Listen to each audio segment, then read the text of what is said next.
The past year has seen deadly, hate-inspired attacks around the world, from the Pittsburgh synagogue shooting to the mosque attacks in New Zealand to the Easter Sunday bombings in Sri Lanka.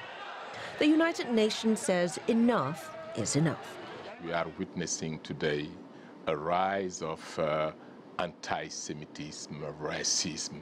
We are seeing refugees, migrants being vilified and humiliated. When we see today the rise of neo-Nazi groups, when we see extreme right-wing groups in many parts of the world, and particularly in the Western world, we need to be very vigilant.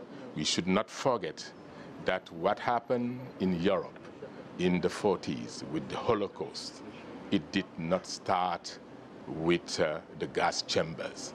It did not start with the bombs. It started with words. The genocide in Rwanda did not start with the machetes. It started long before, at a time when the Tutsis were being named cockroaches, were being named after animals' names. So therefore, we have to realize that hate speech can lead to hate crimes, hate speech can lead to genocide, to crimes against humanity, etc. To what extent do you think the rhetoric that we're hearing now out of the White House and elsewhere within the US falls under the definition of hate speech, under the UN definition of hate speech? There is no international legal definition of hate speech.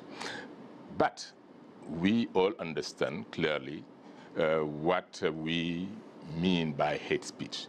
Although the characterization of what is hateful is controversial, it is disputed, but at the United Nations, we do understand by hate speech any kind of communication in speech, in writing, in behavior that attacks or uses pejorative or discriminatory language with reference to a person or a group on the basis of its race, nationality, gender, descent. Others who are targeted because of their religion or because of their ethnicity. Here in the United States, critics are accusing President Donald Trump of racism, for inciting hate through his handling of the border crisis, and for his attacks on minority congresswomen, including Somalia-born American Ilhan Omar.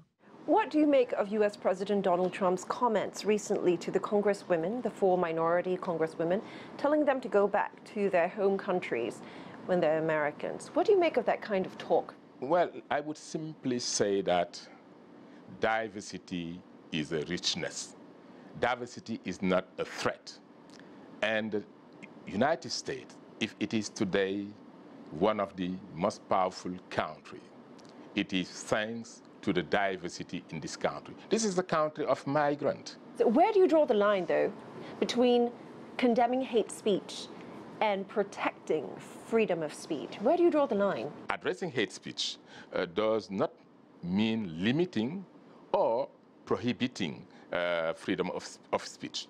It means keeping hate speech from escalating into something more dangerous, particularly incitement to discrimination, to violence, or incitement to genocide, which is prohibited under international law. To tackle this, the UN is harnessing the power of its key agencies and global partners to monitor and analyze hate speech, as well as address its root causes. But perhaps one of the most ambitious goals under its action plan is to prevent and combat the spread of hate speech on social media. Liling, CGTN at the United Nations in New York.